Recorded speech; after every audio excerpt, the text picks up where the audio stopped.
Hello guys, welcome back to the channel. Guys आज जो हम दीपक नेटेड स्टॉक के ऊपर बात करने वाले हैं। जैसे हमें पता है दीपक नेटेड का स्टॉक जो है वो अपने ऑल टाइम हाई से काफी नीचे आ चुका है। अगर हम इसका निफ्टी 500 का कंपैरिजन देखते हैं पिछले एक साल का, तो स्टॉक ने जो है 37% के नेगेटिव रिटर्न दिए, जबकि निफ्टी 500 ने जो है वो 2% के नेगेटिव रिटर्न दिए। तो डेफिनेटली एक बहुत बड़ा अंडर परफॉर्मेंस जो है वो दीपक नेटेड ने किया है। तो आज की इस वीडियो में जानेंगे एक्जैक्टली इसके पीछे का रीजन क्या है। ये स्टॉक गाइस मेरे खुद के पर्सनल पोर्टफोलियो में भी है। पिछले 5 साल से मैं स्टॉक को होल्ड कर रहा हूँ। स्टॉक जब 700 के लेवल पर था, मैं तब से स्टॉक में इन्वेस्टेड हूँ। तो अगर आपको इस स्टॉक के ऊपर कोई भी जानकारी चाहिए तो ऑब्वियसली ये वीडियो तो पूरा देखिए, लेकिन मेरा फ्री व्हाट्सएप ग्रुप भी ज्वाइन कर सकते हो। उस लिंक आपको डिस्क्रिप्शन में मिल जाएगी।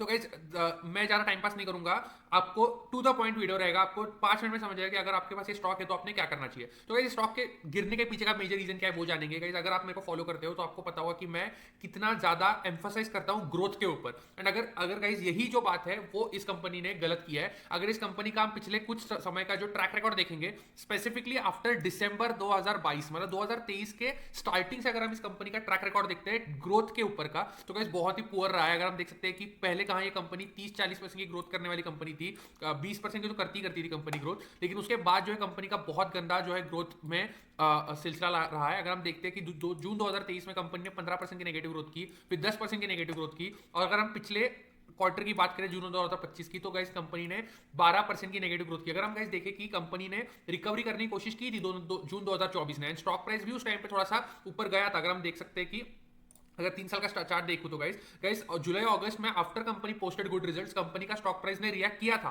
तो ऐसा नहीं है कि कंपनी की जो स्टॉक प्राइस है वो रिएक्ट नहीं करती कंपनी के रिजल्ट्स के ऊपर, तो करती है कंपनी के रिजल्ट्स के ऊपर रिएक्ट। लेकिन उसके बाद पिछले 3 क्वार्टर से लगातार कंपनी फिर से जो है वो गंदे रिजल्ट्स पोस्ट कर रही है। एंड गाइस इतना ही नहीं, अगर कंपनी के ऑपरेटिंग मार्जिन देखते हैं तो वो कहाँ पहले 14-15% के रहते थे, एक टाइम पे 17% की भी जाते थे गाइस, अब वो गिर के 9% के रह गए गाइस पिछले 3 महीनों से। तो यहाँ एक बड़ा प्रॉब्लम जो है वो दिख रहा है। तो आपको कैसे पता चले कि आगे क्या होने वाला है, तो सबसे आसान जो तरीका है वो जानने का कि कंपनी के सीईओ क्या कहते हैं, कंपनी की मैनेजमेंट क्या कहती है। अगर वो जानना है गाइस आपको, तो आप नीचे आके क्विकली जो यहाँ के नोट्स में जा सकते हो। एंड अगर मैं आपको यहाँ पे क्लियरली दिखाऊं नोट्स, कॉन्फ्रेंस कॉल्स नोट जो अगस्त 2025 में हुआ था, जो सबसे रीसेंट कॉन्फ्रेंस कॉल हुआ है कंपनी का, ये कॉल में गाइस मैंने खुद ने अटेंड किया था ये कॉल। तो ये मैंने पहले से देख के रखा था। उसके बाद जो है गाइस मैंने खुद ने जो है मैंने 50% प्रॉफिट जो है इस कंपनी से बुक किया था मैंने इस कंपनी का।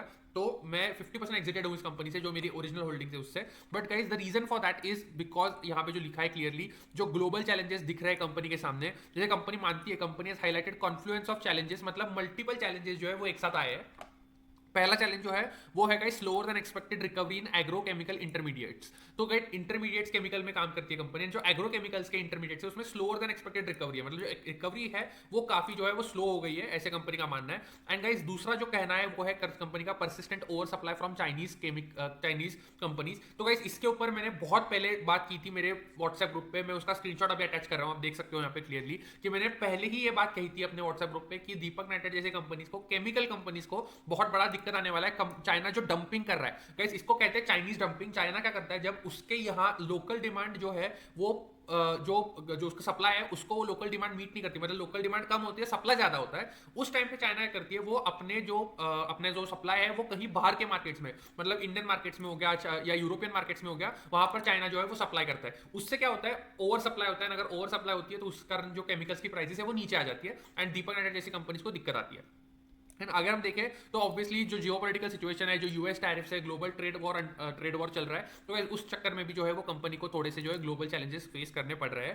तो ये तो हो गई अभी तक की बात। तो आगे क्या होने वाला है इसके ऊपर कंपनी ने क्या कहा है वो भी जानेंगे गाइस। कंपनी आगे क्या करने वाली है, या आगे आप कंपनी को क्या लगता है कि फ्यूचर गाइडेंस क्या है, तो वो भी जानना बहुत जरूरी है। अगर हम देख सकते हैं guidance and management tone for the future, तो कंपनी अभी भी जो है वो कॉशियसली ऑप्टिमिस्टिक है गाइस। कॉशियसली ऑप्टिमिस्टिक का अर्थ ही ये होता है कि हम अभी पूरी तरीके से ऑप्टिमिस्टिक नहीं है। यस, हमें लगता है कि आगे चीजें सुधारेंगी, ऐसे बोलना पड़ता है, लेकिन मुझे अभी भी लगता है कि अभी भी तो है थोड़ी सी चीजें इतनी अच्छी नहीं हुई है। नहीं तो कंपनी जो है ओपनली कहती कि अगले क्वार्टर से या उसके अगले क्वार्टर से हम ग्रोथ देखेंगे। कंपनी ने, अगर आप पूरे कॉन्फ्रेंस कॉल पढ़ोगे तो कहीं पर भी ग्रोथ के ऊपर जो है वो बात नहीं की है। Management is aware of the near term headwinds, मतलब नियर टर्म में तो हेडविंड्स आने वाले, ये तो मैनेजमेंट ने बोल ही दिया है, मान ही लिया है। मतलब जो आने वाले 3 से 6 महीनों में, 2 क्वार्टर तो आप एक्सपेक्ट नहीं कर सकते कि स्टॉक प्राइस में कुछ परफॉर्मेंस आएगी। एग्रोकेमिकल डिमांड जो है वो चाइना और सप्लाई, जो मैंने ऑलरेडी आपको अभी 2 मिनट पहले कहा था, ये सारी चीजें जो है वो कहीं ना कहीं दिक्कत दे रही है कंपनी को। लेकिन कंपनी जो है वो कॉन्फिडेंट है इन डिमांड अपटिक, मतलब जो डिमांड है कंपनी के केमिकल्स की उसमें एक बढ़ोतरी आने की जो है जो संभावना है वो कंपनी को अभी भी लगती है।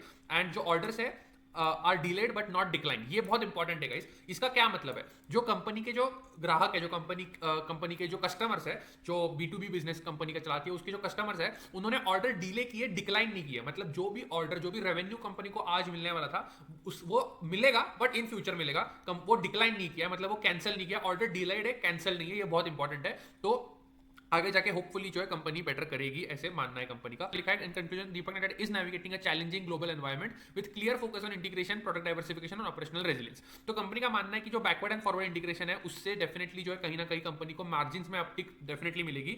लेकिन जो डिमांड अपटिक है वो तो ग्लोबल सप्लाई चेन जब ठीक होगा तभी होगा। ग्लोबल सप्लाई जो ठीक होगा तभी जो है वो चीजें ठीक होंगी। ये है गाइस मेरे पोर्टफोलियो का परफॉर्मेंस। अगर आपको जानना है मेरे पोर्टफोलियो में कौन सी कंपनीज है, how do I approach investing, तो फ्री में मेरा व्हाट्सएप ग्रुप ज्वाइन कर सकते हो। आपको लिंक जो है उसको डिस्क्रिप्शन में मिल जाएगी। देख सकते हो मेरे क्लियरली मेरे पोर्टफोलियो ने कैसे लॉन्ग टर्म में सारे इंडेक्सेस को बीट किया है। तो अगर आपको जानना है, अगर आपको सीखनी है इन्वेस्टिंग क्या होती है, फ्री में सीखनी है, तो मेरा व्हाट्सएप ग्रुप ज्वाइन कर सकते हो। लिंक आपको डिस्क्रिप्शन में मिल जाएगी।